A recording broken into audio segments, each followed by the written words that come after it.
Before we saddle up, folks, do me a quick favor. Hit that thumbs up button, subscribe to the channel, and join our growing posse of history lovers who enjoy their past a little dusty, a little dramatic, and occasionally completely ridiculous. Because today we're talking about one of the wildest traveling shows ever created. The legendary 101 Ranch Wild West show, born from the sprawling empire of 101 Ranch and the larger-than-life showman Joe Miller. And friends, this wasn't just entertainment, this was cowboy chaos on wheels. Back in the early 1900s, America loved two things: cowboys watching cowboys fall off things. The Miller family owned the massive 101 Ranch in Oklahoma Territory, a place so large that if you rode across it looking for a fence, you might grow a beard before finding one.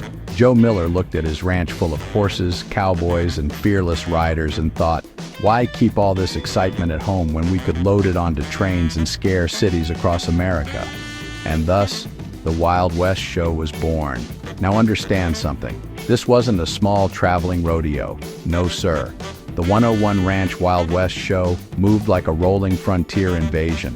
They traveled with hundreds of performers, cowboys, cowgirls, Native American riders, trick shooters, musicians, wagons, livestock, and enough horses to make every town nervous. When the train arrived, locals didn't just get a show, they got an entire Old West dropped into their front yard. Cities had never seen anything like it. One day you're buying groceries.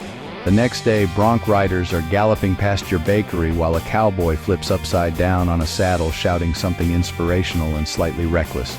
Dust filled the air, band music played, children stared wide-eyed, and adults pretended they were not equally amazed. The show featured bronc riding so wild that even the horses looked surprised. Cowboys climbed aboard animals with names like Thunderbolt, Widowmaker, and Probably a Bad Idea. And every rider believed two things. They would stay on. They would become famous. History records. They were correct only about half the time. Joe Miller understood spectacle. He didn't just want entertainment, he wanted thrill. So performers reenacted frontier battles, stagecoach robberies, daring rescues, and dramatic chases that made audiences feel like they had stepped straight into Western legend. It was history, but with more explosions and better timing. And the stars of the show? Cowboys and cowgirls who could ride anything with legs. Women riders stunned audiences by performing tricks society insisted they shouldn't do. Standing on galloping horses, jumping saddles mid-ride, and proving courage was not limited by hats or mustaches. Crowds cheered, newspapers raved, and somewhere traditional expectations quietly packed their bags and left town. But the real magic happened behind the scenes. Because traveling with the 101 Ranch was less like working a job and more like living inside a permanent frontier circus. Imagine hundreds of performers sharing meals, stories, and practical jokes while crossing America by rail. Cowboys competed over everything. Who rode best? Who told the tallest tale? Who could survive eating the cook's experimental chili? The chili reportedly defeated several strong men. Every town stop followed the same thrilling ritual. The parade marched first. Riders filled streets, flags waved, horses pranced proudly like they understood fame. And Joe Miller rode through town like a frontier ringmaster, selling not just tickets, but dreams of the Old West. Now here's the twisted history part. Many audience members believed they were watching pure historical reenactment. But the Wild West had already begun fading into memory. Railroads replaced cattle trails. Cities replaced frontier camps. The show wasn't just entertainment. It was nostalgia, performed at full gallop. People weren't watching the West as it was. They were watching the West as they wished it had been. Bigger, braver, and significantly more coordinated. Of course, traveling with wild animals and fearless riders occasionally caused complications. Horses escaped. Buffalo wandered where buffalo absolutely should not wander.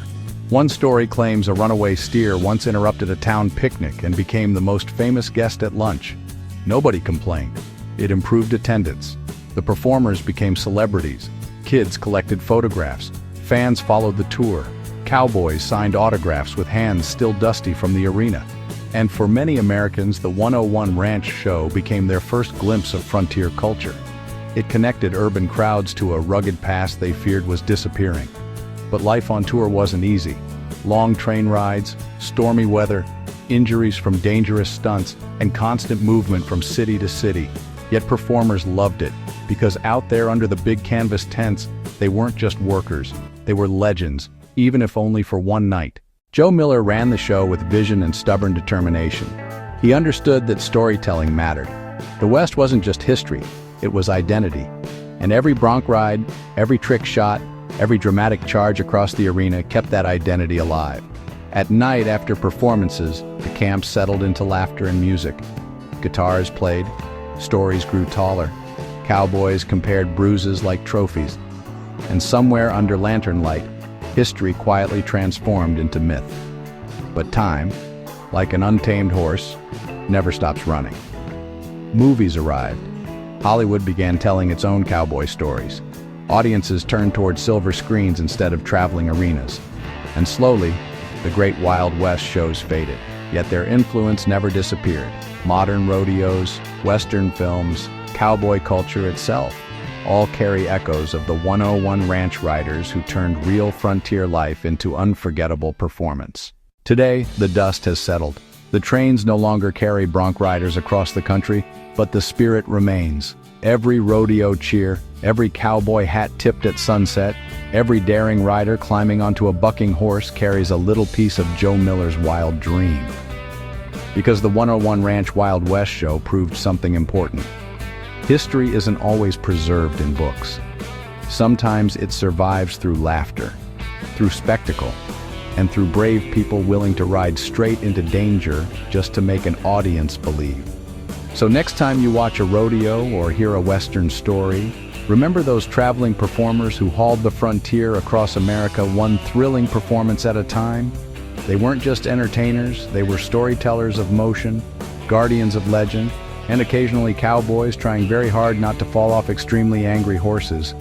If you enjoyed this twisted ride through history, give the video a big thumbs up, subscribe to the channel, and join us again for more strange, hilarious, and unbelievable stories from the Wild West. Thank you so much for watching, folks. Until next time, keep your saddle tight, your stories tall, and your history just a little twisted.